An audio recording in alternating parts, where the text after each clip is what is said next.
বিকালের নাস্তা অথবা ফ্রাইড রাইসের সঙ্গে এই চিকেন ফ্রাই খেতে কিন্তু খুবই মজা লাগে। আসসালামু আলাইকুম everyone, welcome back to my channel.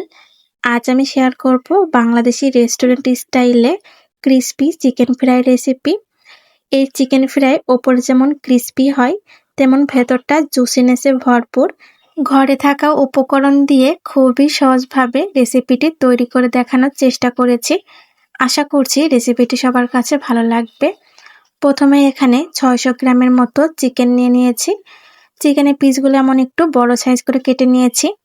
এখানে লেগ পিসটা একটু চিড়ে দিয়েছি, এতে করে মশলাটা ভালোভাবে প্রবেশ করবে।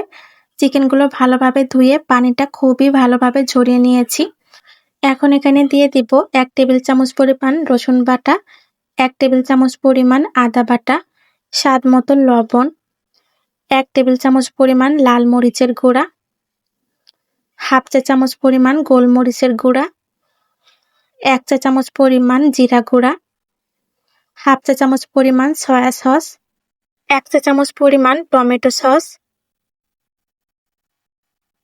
হাফ চা চামচ পরিমাণ লেবুর রস, সাথে দিয়ে দেব একটা ডিম।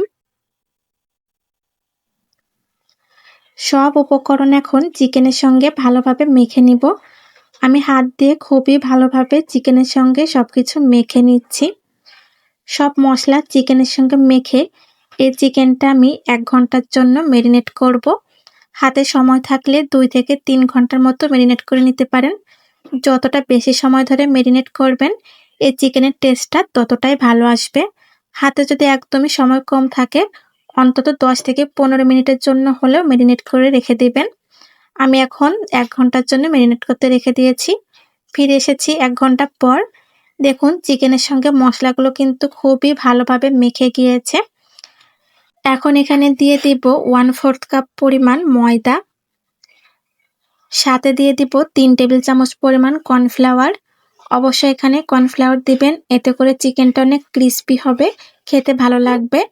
ময়দা আর কর্নফ্লাওয়ার এখন চিকেনের সঙ্গে খুবই ভালোভাবে মাখিয়ে নিতে হবে। অবশ্যই এই কাজটা কিন্তু খুবই ভালোভাবে করতে হবে। ময়দার কোটিংটা যতটা পারফেক্ট হবে, ততটাই কিন্তু চিকেন ফ্রাইগুলো ক্রিস্পি এবং খেতে ভালো লাগবে।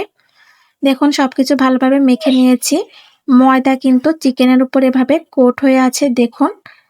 অবশ্যই এমন নরম করে মাখিয়ে নিতে হবে। অতিরিক্ত ময়দা দিলে কিন্তু খেতে বেশি ভালো লাগে না। এমন নরম পাতলা করে মাখিয়ে নেবেন। এখন কড়াইতে পরিমাণ মতো রান্নার তেল দিয়ে হালকা গরম করে নিয়েছি। এই তেলে আমি মেখে রাখা চিকেনগুলো দিয়ে দেব।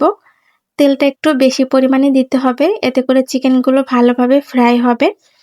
এখানে আমি পরিমাণ মতো চিকেন দিয়ে নিচ্ছি। এ পর্যায়ে চুলার জালটা একদমই মিডিয়াম হিটে রেখে চিকেনগুলো ভাজতে হবে। অতিরিক্ত হাই হিটে দিয়ে চিকেনগুলো ভাজলে ওপরে কালার চলে আসবে, ভেতরটা ভালোভাবে সিদ্ধ হবে না। ফিরে এসেছি 2 মিনিট পর। 2 মিনিট পর আমি চিকেনগুলো উল্টে দিচ্ছি যেন অপর পাশটাও ভালোভাবে ভাজা হয়। চুলার জালটা অবশ্যই মিডিয়াম হিটে রাখবেন। সবকিছু আমি উল্টে দিয়েছি। এখন ভালোভাবে লালচে করে ভেজে নিব মিডিয়াম হিটে। ফিরে এসেছি বেশ কিছুক্ষণ পর।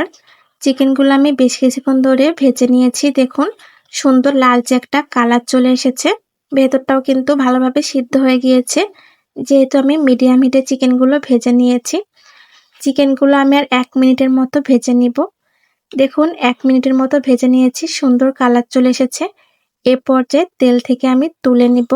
সবকটা চিকেন তুলে নিব। এমন নিত্য নতুন রেসিপি পেতে আমার চ্যানেলটি সাবস্ক্রাইব করে রাখবেন। এতে নিত্য নতুন রেসিপি আপলোড দিলে আপনাদের কাছে পৌঁছে যাবে। এভাবে মিডিয়াম হিটে চিকেনগুলো ভাজলে ওপরটা ক্রিস্পি হয় এবং ভেতরটা একদমই সফট হয়ে জুসিনেসে ভরপুর হয়ে যায়। অবশ্যই চুলার জালটা মিডিয়াম হিটে দিয়ে এই চিকেনগুলো ভাজতে হবে। আমি সবগুলো চিকেন তেল থেকে তুলে নিচ্ছি। বাকি চিকেনগুলো সেম প্রসেসে ভেজে নিব। তৈরি হয়ে গেল বাংলাদেশি রেস্টুরেন্ট স্টাইলে খুবই মজাদার ক্রিস্পি জুসিনেসে ভরপুর চিকেন ফ্রাই। খেতে কিন্তু অসম্ভব মজার হয়। একবার হলো এভাবে ট্রাই করে দেখবেন।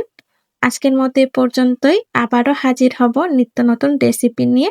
সবাই ভালো থাকবেন, সুস্থ থাকবেন। আল্লাহ হাফেজ।